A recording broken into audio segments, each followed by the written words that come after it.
vamos a dar el informe 4 o 5 puntos de manera rápida. Tenemos que devolvernos porque tenemos comité ejecutivo a la 1. Entonces creo que llegaré a tarde. Entonces, presidente, tocará que se excuse, que me pide una excusa.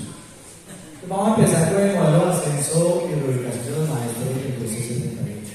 Entonces, démosle presentación. ¿Acá?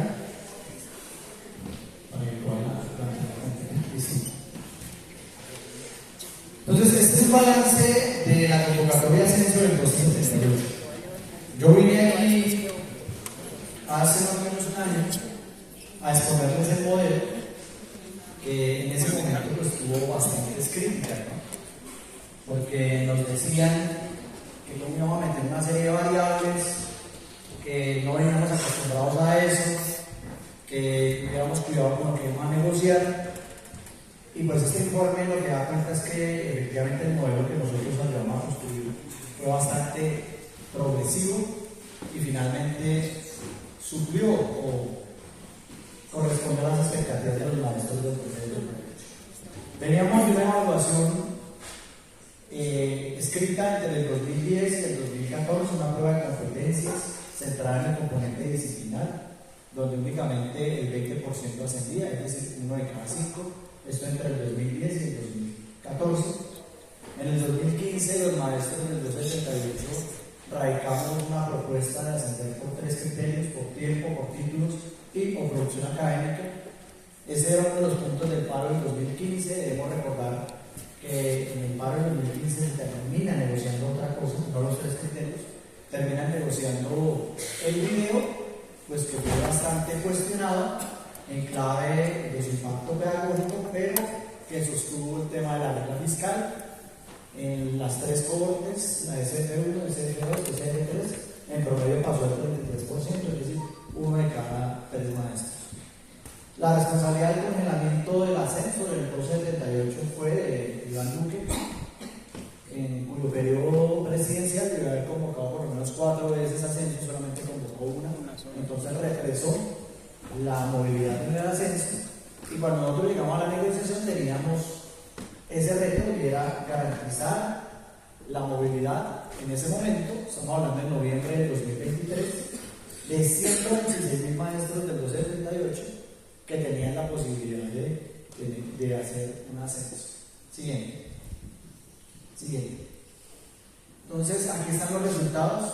La tasa global de aprobación fue del 77.58%, es decir, casi de cada 10 maestros, casi 8 ascendieron. Y nosotros creemos que esto fue uno de los principales logros de este comité ejecutivo de CODE en estos 2 años, y fue descongelar efectivamente el ascenso del 278, pero no fue solamente descongelar, fue garantizar el 77.58%. En total ascendieron 80.700 maestros. 80.700 maestros lograron su movimiento con este modelo. Siguiente. Algo importante es que el porcentaje, el promedio de aprobación fue de 81.88. El promedio de los 103.000 compañeros y compañeras que se presentaron, el promedio fue superior a 81. Esto porque es importante, porque recuerden que el artículo 35 del 278 habla que para ser ascendido ustedes sacan más del 80%. Entonces, si en promedio sacamos 81%, significa que el modelo que diseñamos fue supremamente progresivo y que permitió los ascensos. Siguiente. Aquí está el promedio por años de experiencia. ¿Por qué traigo esta discusión a colación? Porque nosotros fuimos quienes ayudamos a diseñar el modelo y hace un año fuimos crucificados en las redes, ¿no? Este ejercicio del ascenso lo que demuestra es que necesitamos mucha pedagogía sindical, porque el 278, obvio, tenía la exigibilidad del ascenso, pero muchos de los compañeros no comprenden la dinámica de la negociación sindical, ¿cierto? Entonces nos exigían que todo saliera de manera inmediata, y en la lucha política eso no es así, compañeros. Este pulso fue muy complejo, haber logrado que el ministerio reconociera los años de experiencia como variable para el ascenso, porque tanto en la prueba escrita como en el video, la experiencia no era tenida en cuenta, y no fue cualquier discusión, ¿cierto? Que este ministerio, cualquier otro ministerio no hubiese cedido que los maestros hubiéramos colocado como una variable para el ascenso, la experiencia, es decir, los años de servicio. Y estadísticamente, observen que es real. Usted puede ser, y valía la comparación, un compañero que viene del sector universitario, un catedrático, tener doctorado, pero la escuela pública tiene otras variables, otros contextos, la pedagogía es fundamental, la experiencia es fundamental. Entonces esto ratifica algo que los datos siempre han demostrado, y es que el promedio de puntaje, de acuerdo a la experiencia, pues se concentró principalmente en los compañeros que llevan más años. O sea, más de 15 años, este fue el promedio, entre 11 y 15 este fue el promedio, entre 7 y 11 este fue el promedio, entre 3 y 7 este fue el promedio, y este 60 no reportaron. Entonces observen que a mayor experiencia los resultados globales aumentaron, porque en la pedagogía y en la docencia la práctica y la experiencia es fundamental. Siguiente. Este es un análisis del promedio por departamento. Cuando nosotros hicimos la propuesta, reitero, fuimos muy criticados, ¿no? Porque fuimos nosotros los que planteamos que discrimináramos la ubicación de la plaza docente. Colombia es un país de regiones, y al ser un país de regiones, las prácticas pedagógicas también son diferenciadas por regiones. Es muy complejo comparar la práctica pedagógica de un maestro en Bogotá a la práctica pedagógica de un maestro en el Guainía, por todo el tema del contexto y de las condiciones materiales. Y para nosotros, que fuimos quienes impulsamos este modelo, es muy grato mostrarle al magisterio colombiano que los municipios y los departamentos, por ejemplo, con mayores puntajes, se ubican en los departamentos que históricamente han sido olvidados. Entonces observen que el de mayor puntaje es Guainía. Es decir, en esta prueba de ascenso, los maestros del Guainía superaron a los departamentos del centro, por ejemplo. ¿Y por qué? Porque las variables de la ubicación de la plaza y el número de movimientos impactaron positivamente a este grupo de compañeros. ¿Por qué el modelo es importante? Porque en las aplicaciones anteriores los accesos mayoritariamente estaban concentrados en ¿dónde? En las grandes ciudades, dejando, digamos, en un segundo plano a los maestros de la ruralidad y a los maestros de zonas rurales dispersas. Entonces, ustedes pueden ver ahí, Guainía 84.72 fue el promedio, el departamento con mayor promedio. Amazonas 82.38, Sucre 82.52, Arauca 81.43. Es decir, fue un modelo que efectivamente garantizó que los maestros de zonas rurales y zonas rurales dispersas tuviesen la posibilidad de ser siguiente. Ahí está, entre más oscuro, mayor puntaje, menos oscuro, menor puntaje. Entonces, si alguien quiere hacer este mapa, es una reivindicación a la labor docente del maestro de zona rural y de zona rural dispersa, hecho que los anteriores modelos no hayan tenido en cuenta precisamente porque no se metía la variable de la ubicación de la plaza docente. Siguiente. Esta es el promedio por tipo de zona. Entonces, observen, y quiero hacer claridad lo siguiente. Cuando usted es maestro de zona rural dispersa, es decir, en las selvas, montañas, metido por allá donde ni siquiera hay vías de acceso, pues es muy difícil de hablar de condiciones materiales. Los maestros de zonas urbanas, principalmente de las grandes ciudades, pues tienen otras posibilidades de avanzar pedagógicamente, las comunidades académicas, el acceso a posgrados, el mismo acceso a plataformas digitales para la comunicación. En Colombia, el 64% de nuestras sedes, compañeros, son sedes rurales y rurales dispersas. Si bien hay una concentración significativa por densidad poblacional en las grandes ciudades, uno podría decir que la caracterización del magisterio en términos de dispersión geográfica es eso. El 64% de nuestras sedes están en la ruralidad. Y observen, la zona urbana de municipios certificados, el menor puntaje en promedio, 81%. ¿Por qué? Porque las otras variables le dieron mayor peso a los rurales y a los rurales dispersos, dado que la mayoría de ascensos hasta este ascenso se habían concentrado en el grupo 1. Y observen que el de mayor puntaje fue en las zonas rurales de difícil acceso. Esto es una reivindicación y un reconocimiento al maestro de la zona rural dispersa que lleva años, repito, metido por allá entre valles y montañas y que no haya tenido la posibilidad de un modelo de ascenso que reconociera su particularidad. Siguiente, para no detenernos ahí. Por perfil, observen, todos pasaron por encima de 80, eso valida.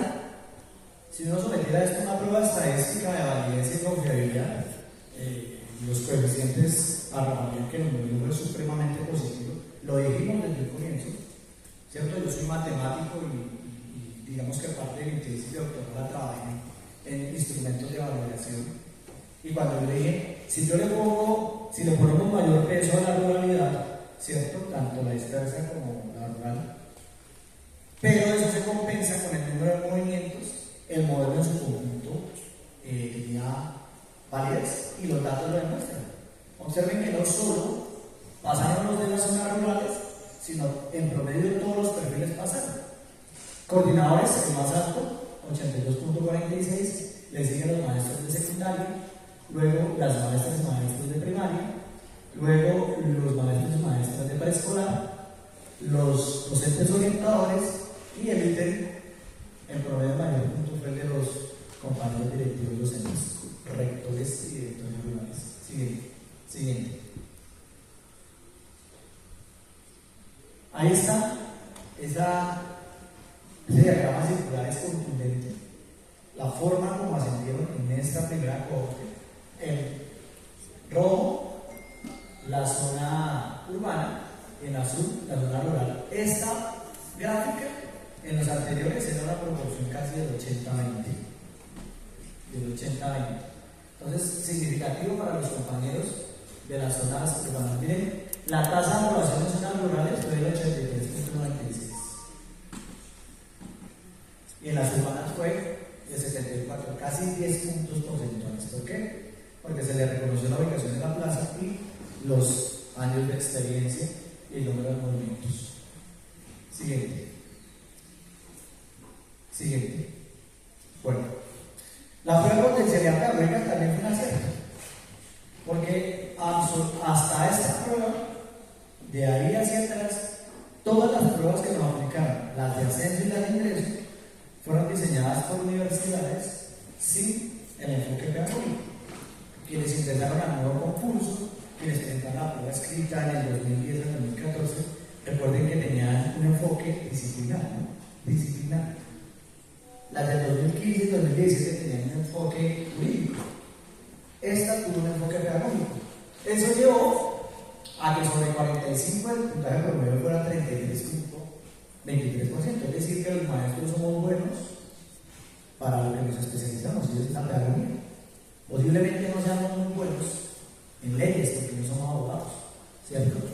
Pero esto lo que demuestra es que si al maestro se le pregunta frente a la práctica pedagógica, responde. ¿Y cómo responde? Pues el 73.8% de los maestros que presentaron la prueba, 103.000, sacaron un puntaje por encima del promedio de 33.23%.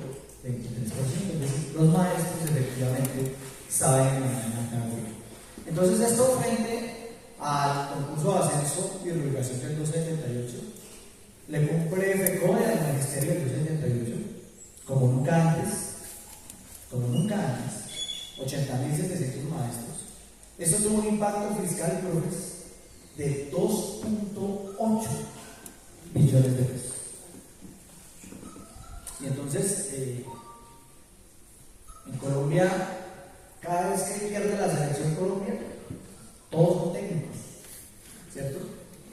Entonces por ahí un meme, el tipo ese que está frente al computador, dice, ya no soy experto en la Copa América, seré experto en Palestina, y cuando no sea experto, ya somos expertos en todo.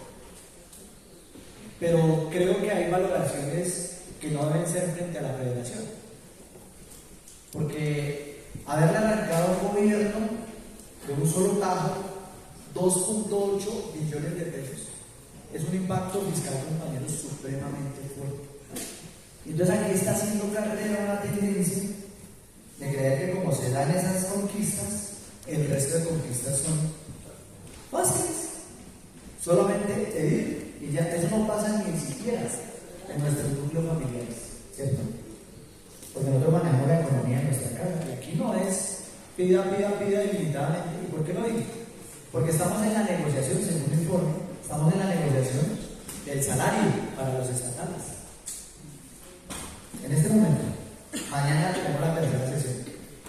¿Cómo está el salario de los maestros para que ustedes tengan claridad? Nuestro salario en los años de negociación tiene 3 variables. La primera es el IPC del año anterior. Ese valor ya está, que fue causado al 31 de diciembre del 2024, equivale al 5.2. Ese valor ya está. A eso le sumamos la negociación de FECODE de nivelación salarial del 2023 para el 2025. En el 2023 negociamos para el 2025 1.6, eso ya está. Entonces 5.2 más 1.6, eso da 6.8. Eso es lo que tenemos en este momento de aumento salarial para el 2025. Pero falta una tercera variable. Como nosotros somos empleados públicos, hay una mesa de negociación de los empleados del sector estatal. Al ser nosotros del sector estatal, nos metemos ahí.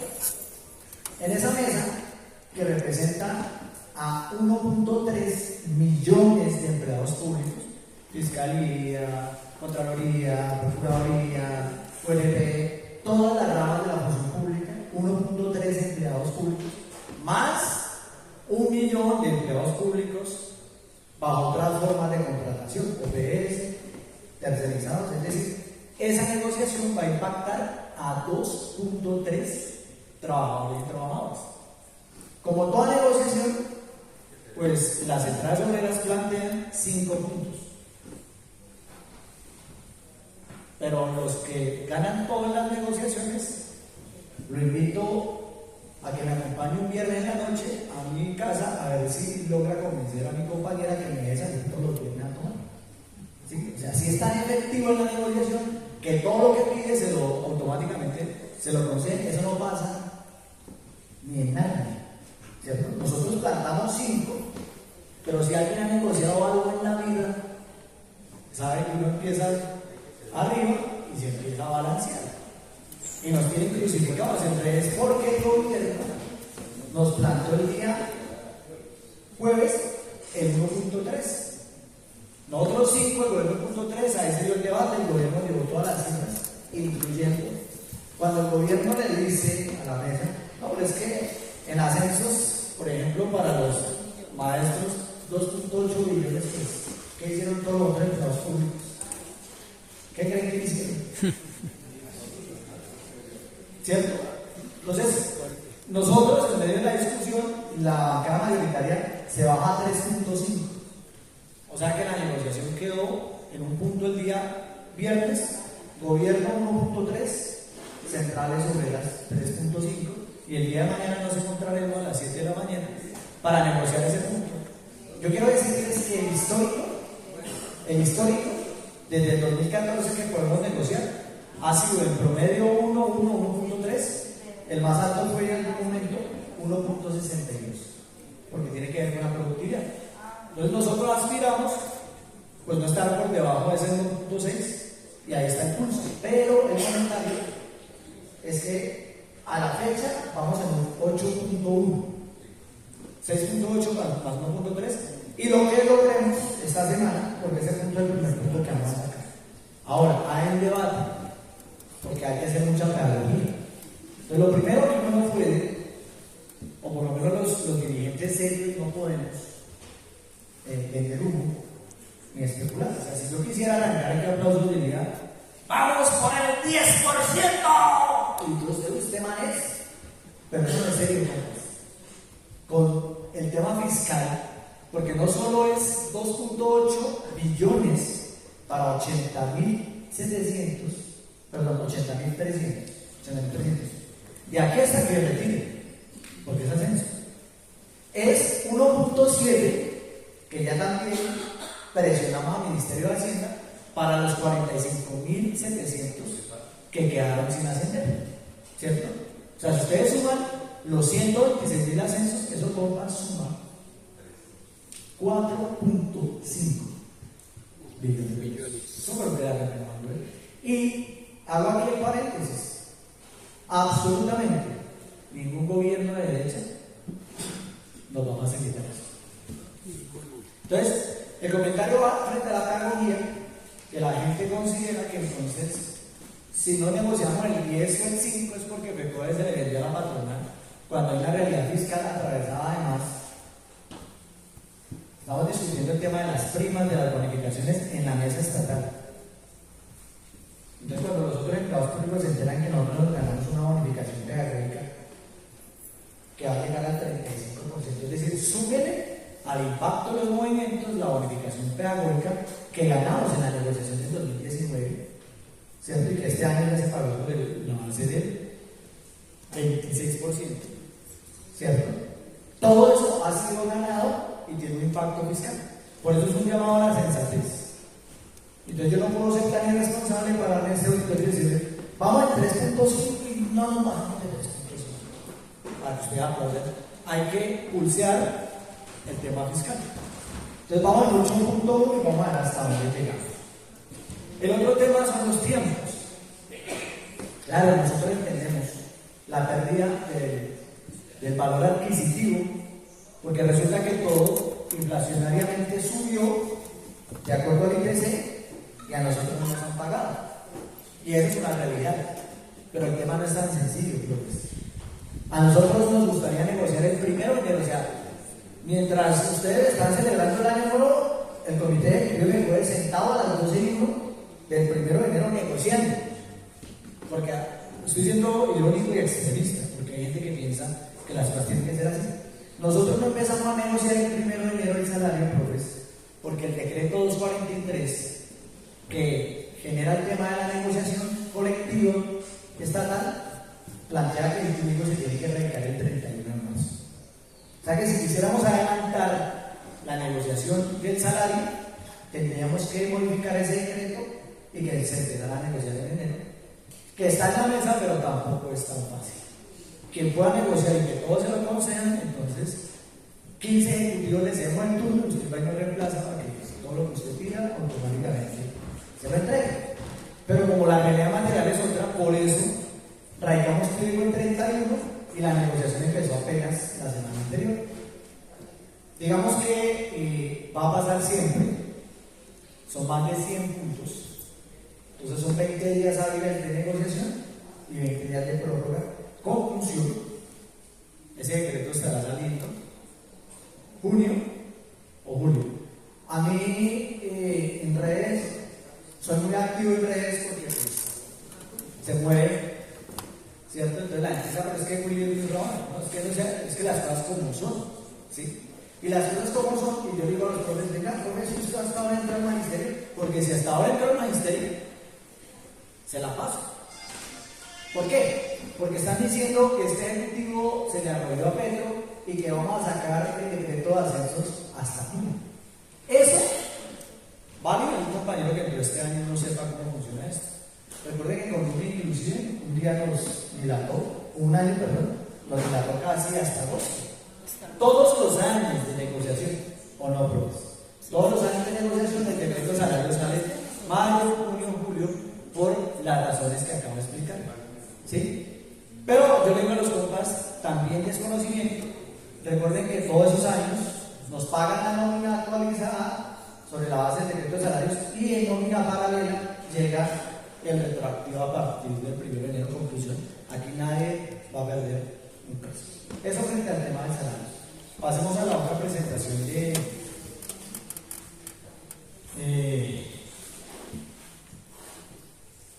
salud.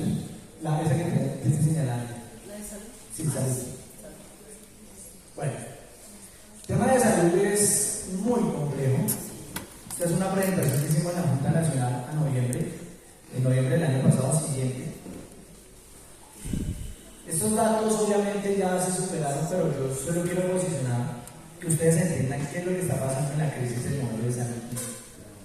Para noviembre radicaron 1.8 millones de facturas. Nosotros somos 820.000 pacientes, 350.000 maestros, más nuestros beneficiarios. Este modelo tiene una población de 820.000. Si radicaron 1.8 millones de facturas, significa que si hacemos el promedio, cada uno de los afiliados fue por lo menos 2 veces al menos. ¿Sí? Para que ustedes tengan la relación. ¿Por qué digo? Porque 1.8 millones de facturas, eso es mucho, compañeros. O sea, es mucho. Y puede ser más. Lo que quiero es que ustedes dimensionen el volumen administrativo, pero si es 1.8 millones de facturas, miren lo que facturaron para ese mes: 1.4 billones de pesos. O sea, a noviembre los operadores habían facturado para que les pagaran 1.4 billones de pesos. ¿Por qué el dato es importante? Porque el modelo está en crisis. El modelo en Dinamarca y en Bogotá no está funcionando. Sin embargo, estas IPS, las llamaremos IPS chaquiras, ¿cierto? Porque no prestan el servicio, pero sí facturan. Entonces, lo que yo quiero que ustedes como maestros de Dinamarca entiendan es que lo que hay detrás de la crisis es una estructura mafiosa al interior de la previsora que lo que hizo fue garantizarle a los anteriores operadores el servicio. Siguiente. Esto ustedes no lo conocen. Siguiente. Es importante que ustedes lo vean. Esta es la facturación de mayo a noviembre en miles de millones de pesos. O sea que en noviembre los prestadores de todo el país facturaron 334.000 millones de pesos. Profesor, eso es mucha plata. Es un tercio de billón de pesos. Un tercio de billón de pesos. Lo más complejo es que creo que este es el único negocio donde los dueños de la plata no reaccionan. ¿Ustedes saben de quién está esa plata? De nosotros. Aquí nadie más pone un peso. A todos sagradamente, a final de mes por nómina, nos descuentan y eso va para el tomate. Por eso el llamado, profe, es con toda esa cantidad de plata y el servicio no funciona, pues debe haber una reacción de parte de nosotros. Yo les voy a explicar esto rápidamente para que ustedes entiendan por qué la crisis y que no es tan fácil. Las actuaciones tienen que ser radicales. Nuestros prestadores tienen 3 tipos de contrato. El primer contrato se llama cápita. El contrato por cápita es entregarle a una IPS un número de pacientes y se acuerda una tarifa. Lo que pasó con Dinamarca es que le entregaron la mayoría de contratos cápita a Servisalud. Ahí ya hay un problema, porque en Cundinamarca no solo está Servisalud, en Cundinamarca hay muchas IPS que podrían entrar en este modelo, pero hace un año la FIU previsora direccionaron principalmente a Servisalud y le pagaron, ya que llegó el compañero, ¿cuánto está en Servisalud de Cundinamarca? ¿Tienen datos de cuántos pacientes? ¿Cuántos son en total en Cundinamarca? 3.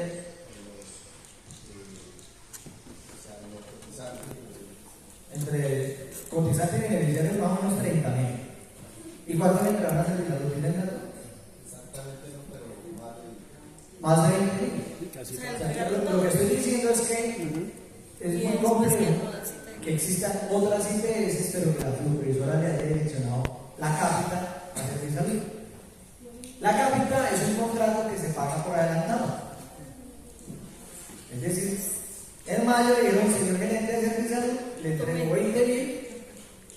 La tarifa dependió del municipio. Yo por ahí estuve revisando, hay tarifas de 99.000, otras de 89.000 por maestro mensual, por 20.000, y si usted multiplica todo eso, es el contrato de servicios por adelantado. Por adelantado. Preste bien o preste mal el servicio, se le paga. ¿Cierto? Ahí está la discusión. Se les paga por adelantado, se les paga por adelantado. ¿Y por qué, profe? Precisamente porque es la vida, es la salud, ¿sí? Es decir, alguien nos cuestiona y dice, ¿pero por qué me hay que pagar por adelantado? Porque sería más complejo, ¿cierto? Es el primer nivel pagar una social servicio porque es la vida. Porque pasaría de manera más crítica lo que pasa. Si los maman gallos y latan pagándoles por adelantado, imagínense ustedes si no se les pagara por adelantado. Por eso hay que hacer una acción muy fuerte contra Servisalud.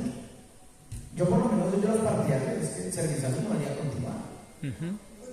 Pues porque ha tenido hasta la saciedad la posibilidad de prestar un buen servicio y no lo ha hecho. Servisalud es el mismo de ahora y era el mismo de antes.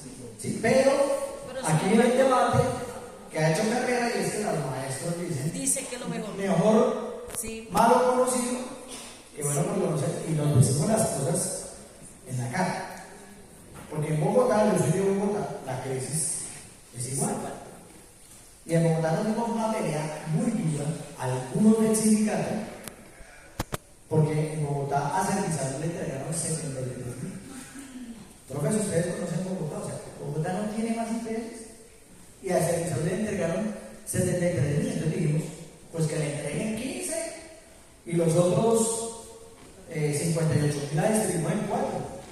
Y se hizo la apertura de la capital, entraron 4 IPS nuevas y de los 96.000 pacientes de Bogotá, únicamente 3.500 se cambiaron.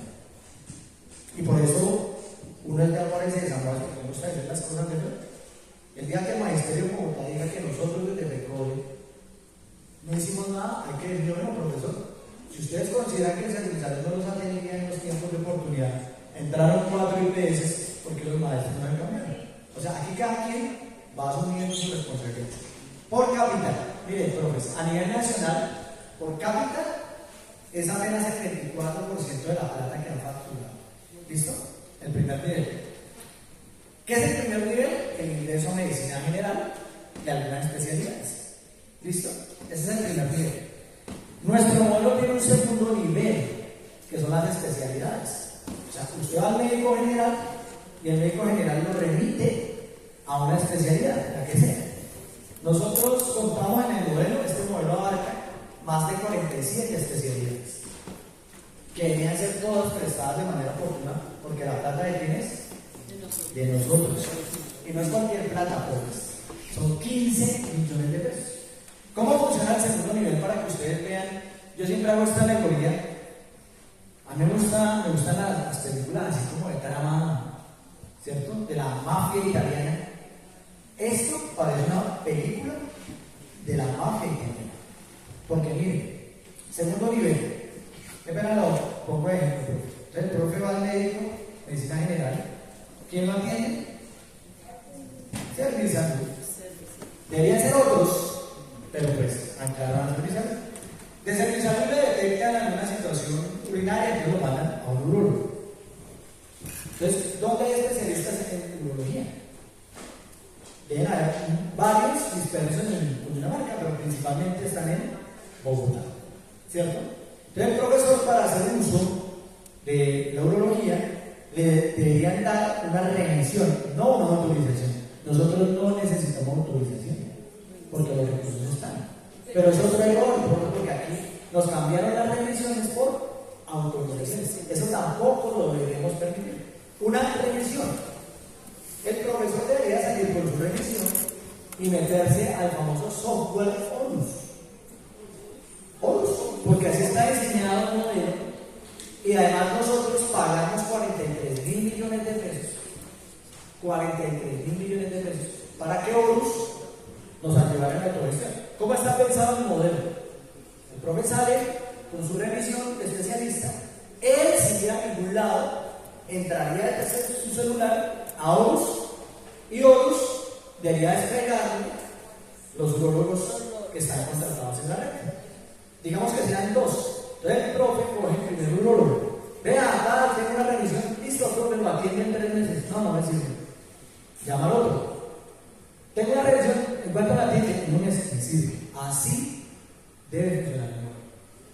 ¿Por qué no, profe? ¿Por qué no? Por lo siguiente.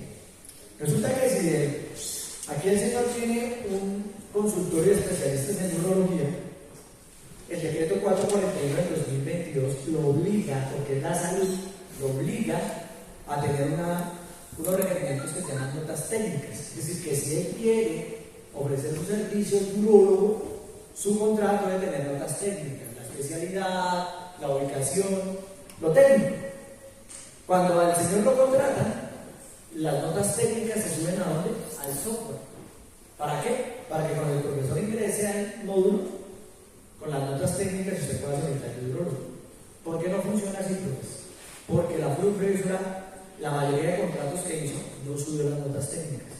Por eso el profesor no puede entrar con celular a Horus. Por eso el profesor, ¿qué tiene que hacer? Coger la hojita, irse hasta la profesora para que haya alguien de manera mecánica le autorice. Pero cuando le autorice, adivine para dónde lo manda. Para donde yo quiero siempre. Para donde siempre. Eso se llama, profes, integración vertical, y es el segundo tipo de contrato que se llama PGP, Pago Global Prospectivo. Y miren, o sea, créanme que esto es una película de la mafia italiana. ¿Qué es el PGP? Listo. Aquí el amigo es el urólogo y tiene varios especialistas. ¿Cómo este es Servisalud? A él por capital, le pagamos por adelantado. Este es el de las especialidades. No se le puede pagar por adelantado un contrato porque él no sabe cuántos pacientes le van a llegar. Entonces, ese tipo de contrato de salud se llama pago global prospectivo. Y dicen, bueno, amigo, usted como tiene la especialidad de urología, por 3 meses le vamos a dar un contrato con 10 atenciones. Y ese es el negocio. El PGP es una cápita disfrazada, porque también se paga por adelantado. Entonces dice, señor urólogo, usted entra aquí, atiende maestros, le damos 10 citas, se llama buffer. Y en esos 3 meses, él, si atendió los 10 se las paga, si atendió 5 se las paga. Por eso, quienes tienen el PGP, muchas veces terminan entregando revisiones a especialidades, ¿cierto? O atenciones sin necesidad. En Bogotá, la IPS que le compite a Servisalud hace eso, porque tiene el PGP. Y le negociaron 10, pero el PGP dice que si en los 3 meses no atendió 10, sino atendió 30, se las paga. Conclusión, la feria de atención en especialidades para superar el buffer. Ese PGP es el que ustedes ven ahí de último, que se ha llevado el 3%. Es decir, 42.000 millones de pesos. Pero donde viene golpeando las finanzas del fondo es el tercer tipo de contratación, que es por evento. Y por evento es no medicina general, no especialistas contratados por PGP, sino cualquiera que llegue y atienda por evento, que se han llevado el 73% de la facturación, casi 1 millón de pesos. Entonces yo tengo aquí la lectura. El modelo está en crisis y no funciona en el primer nivel, medicina general, la puerta de entrada. ¿Por qué? Porque se le entregó el monopolio a Servisalud y no se garantizó que otras entraran. Está en crisis ¿en dónde? Acá, en especialistas.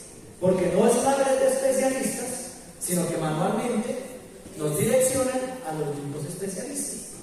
Eso se tiene que corregir a través de Horus.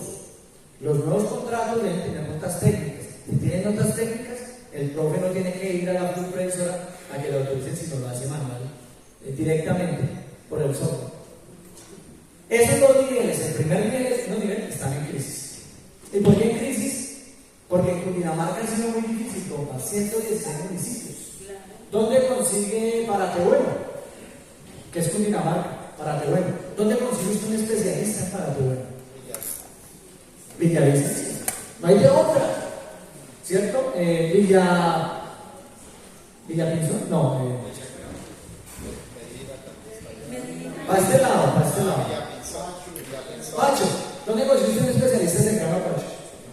Bogotá. De pronto, pero ahí está el punto. ¿Por qué construir la red no miraron el de pronto?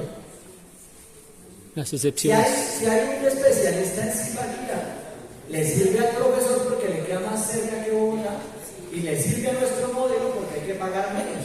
Pero no, coincidencialmente la mayoría de especialidades donde las mandaron a Bogotá y particularmente aquí. Hacer salud que siguió contratando por evento.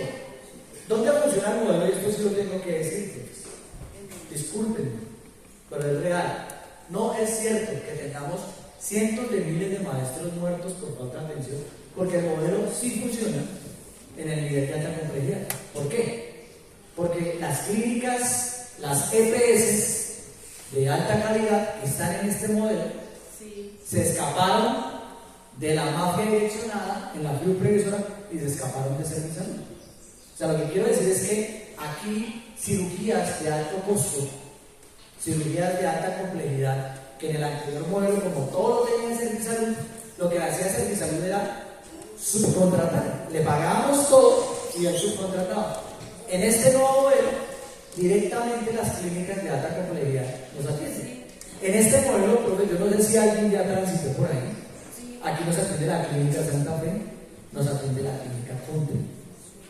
Yo les hablo de un caso que conozco porque yo acompaño el proceso de Cauca, que es uno de los dos departamentos donde el modelo funciona, porque el sindicato de Asoinca ha hecho una presión muy fuerte, al igual que los compas de ADER, hay que reconocerlo, y entonces lograron meter en el tercer nivel de alta complejidad a la clínica Valle de Chile, a la Reina Vil y a Imaná, que son clínicas del suroccidente de las mejores. Y entonces los compas de esa región dicen: no, en el tercer nivel la vaina funcionó, porque ya no tenemos que pedirle al intermediario que nos autorice, sino directamente la clínica presta el servicio. Hay una carta de la clínica en Manaco diciendo que quiere continuar en el modelo. Pues cómo no, si se está llevando las intervenciones quirúrgicas de alta complejidad. Y aquí, compas, que esa es la otra contradicción, aquí en 35 años este modelo de salud no le queda bien un peso a nadie. Entonces viene la otra cara de la moneda, compañero, y es que entran una serie de IPS pequeñas y las IPS grandes intentan sabotear que ellas continúen. ¿De qué manera? Direccionado por la supervisora. Hemos encontrado que entró una IPS pequeña, no sé, una de Zipaquirá, una de Fusagasugá, una de Mosquera, los municipios entraron, se colaron unas pequeñas en odontología, en imágenes diagnósticas, en situaciones oculares, se colaron. Desde la previsora le pagan a Servisalud, pero a esas pequeñas no. Entonces es muy complicado que una IPS que quiera prestar servicios no reciba pagos, pues nadie trabaja gratis. Y esa es parte de la crisis. Que ustedes ven cada rato que aparece tal IPS que dejan de prestar los servicios porque no han pagado. Pero no va a llegar, ¿cierto? Yo no sé si está más adelante ahí. Creo que sí, más adelante. Acá. Entonces miren, compas. Estos son miles de millones de pesos, entonces cojamos de las grandes, miren. La Clínica General del Norte, que es el pulpo de la costa, le pagaron a noviembre 78.000 millones de pesos. 78.000 millones de pesos. Pero hay IPS en Cundinamarca que les deben 5 millones y no les pagan. ¿Saben la intencionalidad cuál es? Quebrarlas. Aburrirlos. Que digan: no, profe, yo no puedo tomar el servicio. Y cuando se vayan y se aburran, ¿quién aparece a correr? Pues Servisalud. Eso, compañeros, está pasando y es parte de la crisis. Mire, todas esas, las cuantías de pago, compas, superan los 5.000 millones de pesos. Pero en Cundinamarca hay hospitales públicos, porque en los municipios alejados no hay IPS privadas. Hay hospitales públicos que prestan algún servicio y que les debemos 200 millones y no les pagan. Entonces, ¿qué hace el gerente del hospital público? Dice, no. Eso es lo que ustedes ven por noticias. Esa crisis, las grandes presionan también, porque además es muy complicado. Los contratos en salud, pues, la ley permite demora en los pagos un rango de 45 días. Si yo creo que ustedes vean las dimensiones de esa cifra, 1.8 millones de facturas, eso es un reto. Entonces, en salud, los pagos pueden demorarse hasta 45 días. Es decir, quien tenga un negocio de salud y se meta a un contrato sabe que la ley permite que demoren el pago máximo hasta 45 días. Aquí tenemos pulpos de esos que han pasado 15 días y ya están sacando el comunicado que no nos atienden más. ¿Para qué? Para presionar el pago, incumpliendo el mismo contrato que firmaron que dice que en salud, por la dinámica de los pagos, hasta 45 días. ¿Sí? Es decir, hay chantaje para presionar. Hay chantaje para presionar. San José, ¿quién más? San José. San José. San José no lo hace cada semana. Volcán. San José tiene avance de pago de un 70%. Porque además, como yo no sé si ustedes tengan un negocio, aparte de ser maestros, muchos sí. Entonces uno tiene que hacer el arqueo y el balance, la producción. En salud es igual, en salud hay lo que se llama la glosa. En salud no se paga el 100% porque a nadie. Se paga inicialmente el 70%. Y luego se analizan las glosas. ¿Por qué? Porque puede haber un problema en la factura, un problema en la remisión, y entonces la auditoría somete el 30% a las glosas. Y una vez supere lo glosado, pues si todo está bien, se le paga. Aquí a esta gente se les pagó el 70% y sabiendo que administrativamente las cosas tienen los tiempos, nos presionan para que se les pague inclusive sin superar el periodo de las glosas. El tema es complejo, yo cierro hasta ahí por los tiempos para que el compañero intervenga. Estamos a 28, ¿sí? Ya intervino. ¿Ya intervino, papá? Pero le falta una parte. Ok. Estamos a 28, porque estamos a 3 días de que se acabe el año 1. La mayoría de contratos se acaban en 3 días. Hoy, en este preciso instante, hoy, el Consejo Directivo de FOMAC va a votar la nueva red. Y también hay cosas ahí que denunciar. Y es que hicieron una convocatoria amplia, se escribieron un número de IPS, pero al revisarle los requisitos, trasquilaron a la mayoría. Entonces, yo lo que creo, y nosotros tenemos ejecutivo olímpica, yo creería que debemos presionar para que nos demuestren por qué. ¿Por qué no Porque la mayoría de IPS que se ofertaron no las no las tuvieron en cuenta. Eso es un déjà vu de hace un año, cuando muchas IPS de sus municipios querían entrar, pero se quedaron esperando un correo que les dijera si tenían o no los requisitos. Nunca los llamaron y al no llamar y al no convocar, pues lo que hicieron fue concentrar en servicio. Entonces, el pulso hoy va a estar complejo ese consejo directivo porque queremos saber la red a nivel nacional. Por ejemplo, en Cundinamarca, que es lo que siempre hemos dicho. O sea, es muy complejo que ustedes teniendo 5 o 6 municipios intermedios, todos se lo tiren a Bogotá. No debería ser. No solo por el tiempo de ustedes, sino por los recursos. Cierro dándoles un ejemplo. Estuvimos en Arauca, ¿cierto? Un departamento de conflicto fuerte, la guerra. Entonces, la mayoría de especialidades del segundo nivel las sacaban de Arauca y las mandaban ¿a dónde? A Bucaramanga. Porque ahí está Foscal, que es el pulpo. Foscal es el Servisalud de ese territorio. Entonces, en un simple ejercicio de conocimiento del territorio, me decían, hermano, pero ¿cómo así que no hay un neumólogo en Tunja? Bucaramanga queda 14 horas. No hay un neumólogo en Tunja que queda atrás. No hay un neumólogo en Yopal que queda atrás, porque es el negocio, ¿no? Hay que garantizarle la facturación a Foscal. Pero son 14 horas en una vía con terribles. Conclusión. Adivinen en qué toca. En avión, compañeros, en avión. Y este modelo, para ese tipo de situaciones críticas, reconoce el pago de viajes. Y entonces ustedes que tienen a Bogotá cerca, quiero decirles que en todo el país, con esa geografía tan compleja, todos nuestros maestros salen viajando por tiquetes aéreos, pagándole el hotel. Y es justo. Por eso el modelo del FOMAC es solidario. Si no lo sabían, es solidario por eso. Porque si yo soy un profesor del COMPES, hermano, si soy un profesor del COMPES y me detectan cáncer, ¿dónde me atienden? Bogotá. Entonces, el profesor del COMPES con cáncer, este modelo le garantiza tiquete para él, ida y vuelta, tiquete para el acompañante, ida y vuelta, y hospedaje. Eso fue lo que los maestros del 22 y 37 conquistaron hace 35 años cuando creamos el fondo. Es que el fondo es eso, por eso es solidario.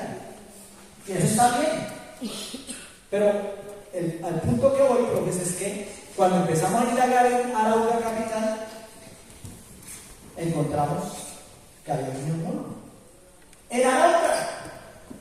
O sea que si el neumólogo de Arauca entrara en la red, no había que pagarle tiquete al maestro ni al acompañante del hotel, pero eso pasa en todo el país. En todo el país. Por eso que aquí hay una IPS. ¿Cuál es el municipio grande más cercano a ustedes? Caquesa. Después de Caquesa, el mayor volumen. No, Bogotá. Nosotros Si Maquila no. ¿Está lejos? No, en el oriente no iba. Bueno, La capital de la zona es Caquesa. Caquesa, pero voy a hacer mejor ir a esto. Bogotá. Que en Caquesa hubiese no hay un disponibilidad. especialista X. Solo es un ejemplo. Sí, así no sea, pero es el ejemplo. Para todos, debería ser ese el especialista que atendiera y no el de Bogotá, porque el modelo es solidario. El contrato de viáticos, el contrato de viáticos es 112.000 millones de pesos en un año. Viáticos de transporte para desplazamiento de cotizantes y beneficiarios de un modelo que es solidario. Y eso no lo vamos a cambiar porque es una de las conquistas de los maestros. Si no creen, compas, no crean que con los descuentos de 300, 400, 500 al mes nos alcanzaría para operaciones de alta complejidad como corazón abierto o lobotomías de 90, 100 millones. Toda esa plata alcanza porque llevamos 35 años todos cotizando para todos. ¿Sí? Entonces el error no está en un fondo solidario colectivo, sino en la forma como se están quedando con nuestros recursos. ¿Sí? Entonces, compas, el tema de salud, hoy debe salir un informe de cómo está el tema de la red. Yo estoy preocupado por Bogotá y por Cundinamarca, muy preocupado, porque hay intencionalidad de garantizar el negocio completo aquí, a salud, y es una contradicción. Listo, profes, yo creo que hasta ahí, por el tiempo, no sé si tienen alguna pregunta puntual, la respondemos y agradecemos el espacio. La profe 1, el profe 2, por el momento 2 y el profe 3. Referente, ya que se va para comité, ¿qué pasará con los medicamentos de nuestra zona, lo que es oriente? Y la atención primaria, porque nosotros es muy escasa la disponibilidad de atención primaria, la medicina general, y todo el mundo se está yendo lógicamente para serviciar la unidad. Medicamentos está hace un año que nos toca comprarlo o ir hasta el Campín a hacer filas de 3-4 horas. Arramédicas. Ahí Arramédicas. Mira, el tema de medicamentos es el complemento de la película de la mafia italiana. ¿Por qué? Porque resulta que toda la red nacional, así de dispersos como somos, se la entregaron a 3 gestores farmacéuticos más, entre esos Ramédicas. Y Ramédicas, cuando se ganó el contrato, presentó una serie de puntos de dispensación ficticios que no existían. Y en 11 meses, con el contratico que ejecutó, no fue capaz de resolver el tema de la dispensación. Ese tema, compas, se mantiene y está muy complejo. Porque lo que algunos hemos planteado es que para resolver la crisis de medicamentos se tiene que buscar una de las cooperativas de medicamentos pequeñas e intermedias que tienen puntos de dispensación. Por ejemplo, Copidrogas, que tiene farmacias distribuidas por muchos municipios y que el tema de medicamentos de alto costo, que son los más complejos, porque pues mi más faltaba ser un compañero en una situación crítica no puede esperar. Hemos dicho entonces que se utilice como base los rapidilleros, ¿verdad? Hoy en día es más económico entregarle al maestro un medicamento de alto costo a domicilio que toda la cadena de distribución en un punto. Es decir, sería económicamente más factible a domicilio. Pero ese debate lo estamos dando en la mesa técnica. Es que si alguien nos dice aquí un punto de distribución, pero es que no, pero tener uno que hacer el viaje, pagar todo, sí, Para que digan que no hay. y Sí, no hay realidad. Pero le tienen toda la razón porque además es muy complejo, profe, porque resulta que ya nos conocen. O sea, es que son unos cables. O sea, no somos nuevos, ellos mismos llevan 30 años. Saben quiénes somos, saben qué medicamentos, tienen detectadas las 4.000 moléculas. Es decir, que con ese contrato no tienen, pero usted qué tiene, pero usted qué tiene, porque ya tienen el récord general de nosotros. Ya saben los medicamentos, qué tipo de medicamentos de alto costo, los que se preparan con fórmula magistral, todo eso lo tienen, pero como no quieren soltar el negocio, lo que hizo Ramédicas, compa, fue subcontratar a Elena aquí hacia Luisa. Por eso están en Entonces, dos cosas. está bien de pronto lamentar todo ese mundo de colas y todo eso, pero es que su comercio nomás va al de Campín. Oiga, es que de verdad es ignominiosa la actitud. ¿Cómo es posible que esas salas llenen personas, o sea, compañeros maestros o sus familiares, ya con unas situaciones tan crueles y toca sentarnos en el piso, porque es que ni siquiera humanamente hay donde sentar a una pobre persona esperando 3 horas? Al menos eso tuviera una silla, pero es que ni eso. Sí, profe, es que el tema de salud y la ingeniería de medicamentos es muy complejo porque no solo son ustedes, los 30.000 de Cundinamarca, sino somos los 96.000 de Bogotá. de Bogotá, más los casi 10.000 de territorios nacionales, ¿cierto? Sí. Guaviare, Opes, Guainía, Michá, todos ellos tienen el contrato subcontratado con San José del Profe. Gracias por muy. A ver, el tema de la salud siempre es muy complejo a nivel nacional, a nivel departamental. Se han realizado muchas actividades, muchas protestas, pero hace muchas interveniencias. A mí me preocupa y vamos a mirar. Pero si ustedes vamos a mirar qué acciones, ¿sí? Pero aquí solo mirar qué acciones. Yo creo que cada rato somos abocados a movilizaciones, a paros, pero ya también, al igual que el servicio médico, ya está lo mismo, ya prácticamente una movilización de 24 horas, eso para ellos prácticamente, o sea, para ellos es una herramienta que toman, inclusive, se vuelve contraproducente para nosotros, porque es ponernos en contra de los medios de comunicación. La pregunta mía ahorita desde FECORES. Yo sé que han hecho bastante trabajo, no puedo conocer el trabajo de ustedes, de la EG y todos los sindicatos, de los sindicatos filiales. La acción que tenemos que hacer contundente, pues para buscar que esto, no digamos se vaya a lograr porque es muy complejo, pero sí que se dé un vuelco diferente y que realmente se respete la dignidad del magisterio y la clase trabajadora. Personalmente yo creo que un paro de 24 horas en el no tenemos que buscar algo más contundente y personalmente no sé si estamos buscando la posibilidad de un paro definido que es lo que necesita hacer este país para que sienta o no se encuentra otra herramienta para utilizar acá. de pronto usted está más cerca de este proyectar. Pues mire, compas, yo realmente el tema de salud, pues lo deja uno muchas veces como con el sinsabor, ¿no? Que no hemos podido. Fue que nos atrevimos a mucho y fue quitarle un negocio unos culpos. Y nosotros tenemos una lectura muy particular que la hemos defendido, la hemos hecho pública y ustedes me siguen en redes. Yo siendo postura, firmo mis comunicados, saco mis análisis y yo tengo una postura que lamentablemente es minoritaria. Yo, por ejemplo, en el anterior consejo directivo, hace más o menos 3 semanas, propuse que se hiciera una audiencia pública nacional para la aclaración de los requisitos de las IPS. O sea, lo que yo tenía en la cabeza es que hace un año nos tramaron porque esto era transparente, era democrático y allá en cerrados direccionaron los contratos. Entonces y eso está en el acta del consejo directivo. Entonces yo dije, ¿cuál era la idea? Porque será coger Cundinamarca. ¿Cuántas IPS se inscribieron el 14 de abril? No sé, 20, 30. Y en una audiencia pública, con los gerentes de esas IPS, con el FOMAP, con nosotros, pues que nos vinieran. Usted no, señor gerente, porque a usted le falta esto. Usted sí, señor gerente, porque usted, ¿para qué? Para garantizar el propio, ampliar la red.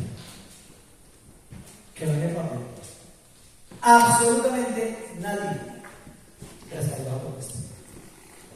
Ya que en 3 días ya no va a pasar. ¿Cierto? En una junta nacional, yo le propuse a FECODE el modelo que nosotros construimos, no lo construimos nosotros. Nosotros aportamos. Yo no soy médico, pues, ni soy administrador de empresas, ni tengo conocimientos en temas fiscales. Yo soy dirigente sindical. Lo que FECODE tiene para defendernos son 5 estructuradores que pagamos y nos cuestan cada uno 10 millones de pesos al mes. Y esas son las personas que van a las mesas técnicas, que son expertos en salud y dicen esto porque nosotros no tenemos ese conocimiento. Y entonces también se dijo a FECODE, ¿qué pasaría si cada filial hubiese contratado? Y lo dije en junio del año pasado, o sea, lo dije hace 8 meses. ¿Qué pasaría si cada sindicato contratara un equipo de especialistas en salud y que ellos montaran la red? ¿Me explico? Como son especialistas en salud, saben qué IPS tienen el primer nivel, dónde hay especialistas del tercer nivel, el tarifario y todo, y nos entregaban un documento técnico.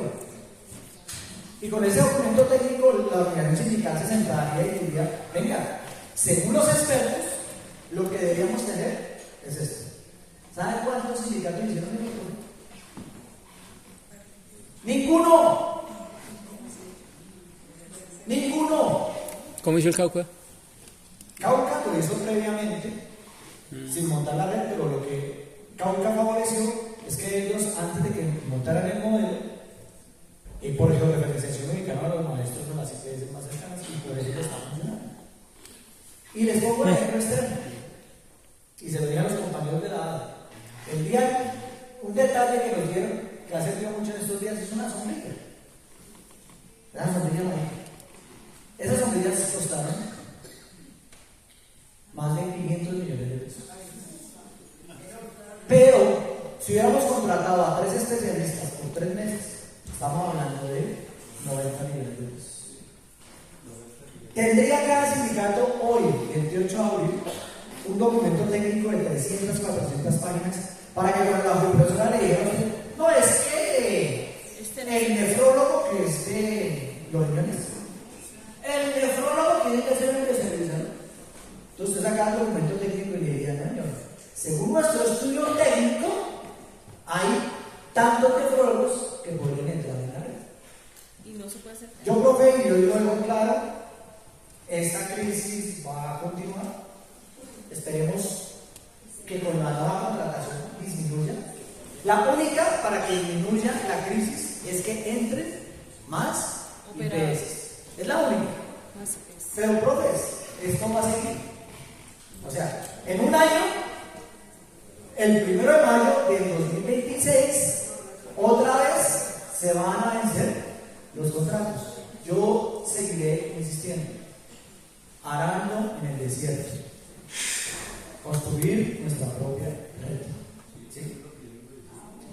Los que estamos con el modelo nos vemos a 10, 15 años, porque esto va a continuar.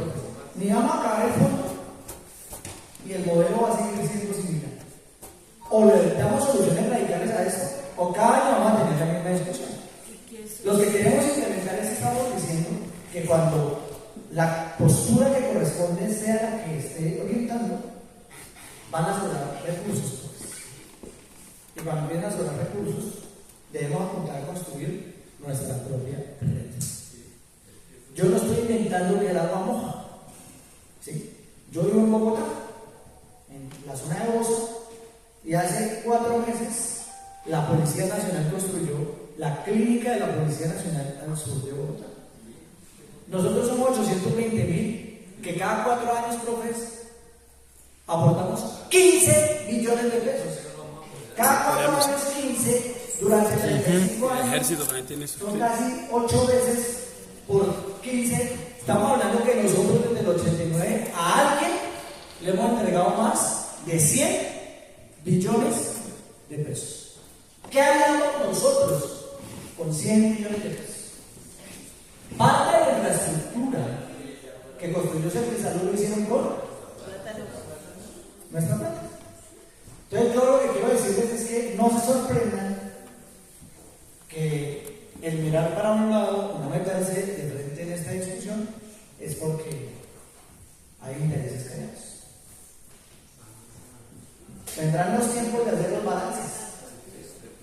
Por ejemplo, en Bogotá. En Bogotá, cuando vimos la pelea para abrir la capital y quitarle el negocio de Servisalud, sectores de la misma organización sindical diciéndole a los pobres. Ajá, exactamente. ¿Sí, compas? Eso hay que tenerlo como una valía.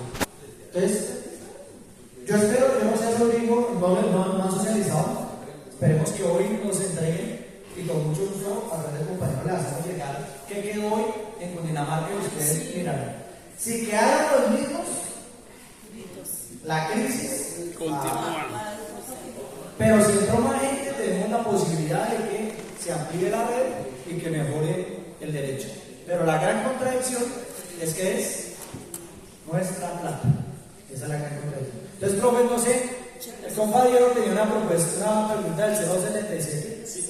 Yo les propongo lo siguiente, de la jornada laboral, por los tiempos, profe, es que estoy a 2 horas largas y la reunión es a la 1 y es importante estar ahí. Si no puedo darme el lujo de estar. Entonces yo le propongo, compa Diego, que agendemos esta semana, en la tarde-noche, con ese colegio, una reunión virtual para tratar única y exclusivamente el tema del 0277 y la jornada laboral. ¿Si están de acuerdo? Sí, sí, sí. De acuerdo. Hay muchas cosas que desde la legislación nacional escucha uno que las hacen por decreto, que por estos y estos no aprobaron. ¿Por qué aquí nunca puede Acá se lo ve. intervenir ni el Ministerio de Salud directamente, ni el mismo presidente, ni la Superintendencia de Salud de frente? ¿Por qué no? Sí, profe, las 3 instancias han intervenido. Lo que pasa, profe, es que el problema de fondo es la contratación, la plata, ¿quién contrata?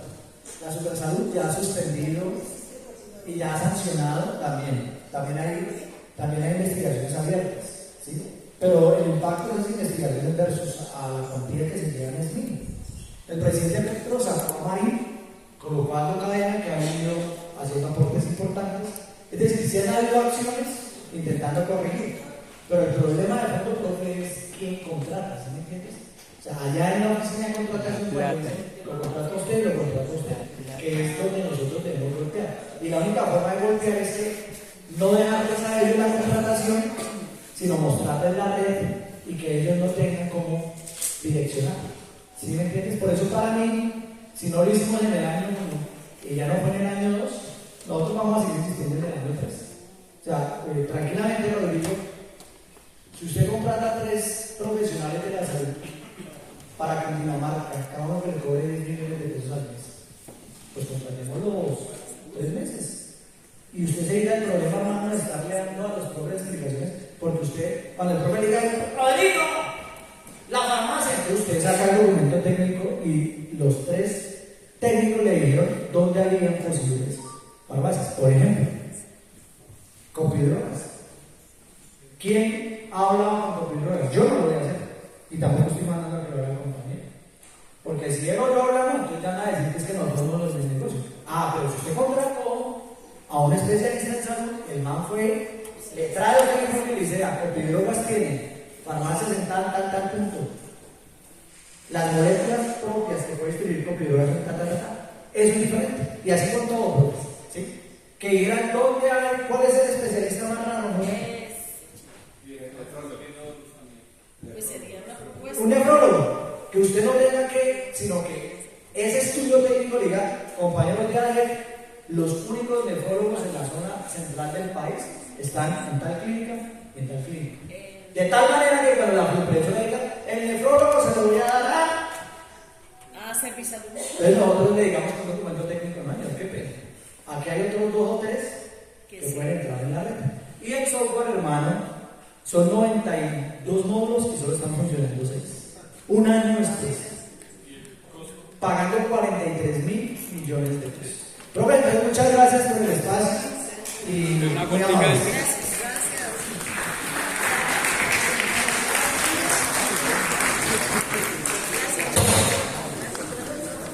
Bueno, pues muchísimas gracias al compañero Willy Carmona, ejecutivo de FECODE, por todas las aclaraciones que nos hace, las indicaciones también. Vamos a tomar también la convocatoria para hacer el encuentro virtual. Y pues bueno,